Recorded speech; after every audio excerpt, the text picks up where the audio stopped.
Hey everybody, who are the Nephilim?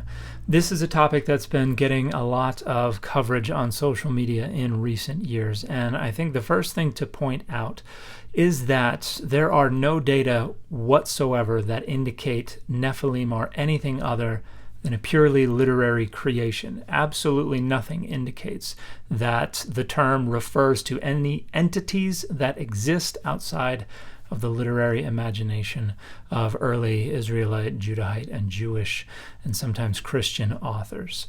The earliest references we have to them are two references in the Hebrew Bible, one in Genesis 6, one in Numbers.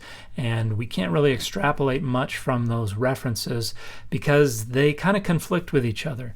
In Genesis 6, they are either the product of the procreative acts taking place between the children of God and the daughters of humanity, or they are entities that were already on the earth when the children of God engaged in these procreative acts with the daughters of humanity.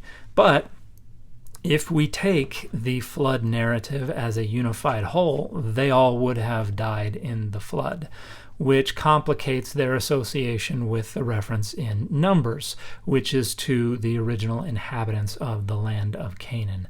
Now, in the Septuagint and some of the Targumim and elsewhere, the word Nephilim is interpreted or translated as giants, but that doesn't seem to have anything to do with the etymology of the word Nephilim, which most likely comes from the verbal root naphal and is a passive adjectival form similar to pakid and overseer, one who is put in a position of overseeing, so one who falls or has fallen.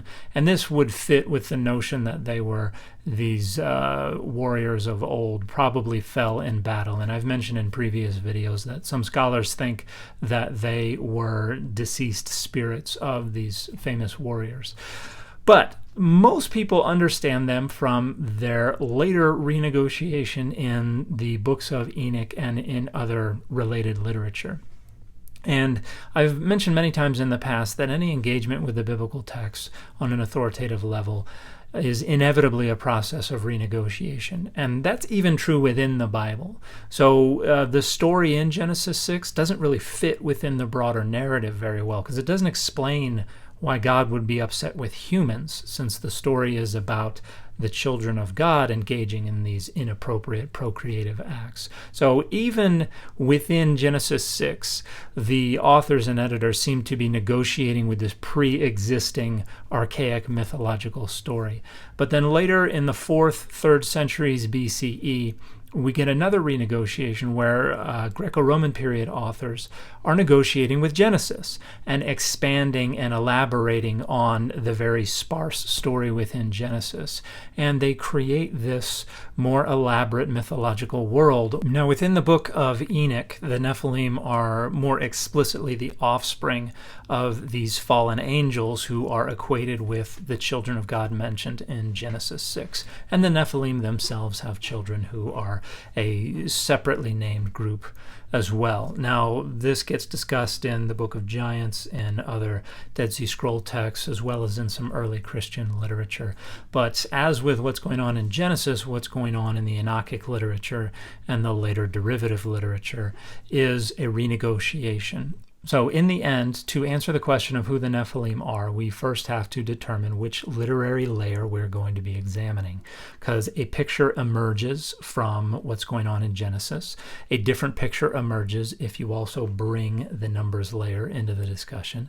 A different picture emerges if we look at the Enochic literature, and a still different picture emerges when we look at the derivative and the later renegotiations with the Enochic literature. So each literary layer is renegotiating between the layer that came before and the rhetorical goals and the exigencies of whatever circumstances that are compelling them to write. So there is no one single unified picture, and the Nephilim only exist within these literary creations.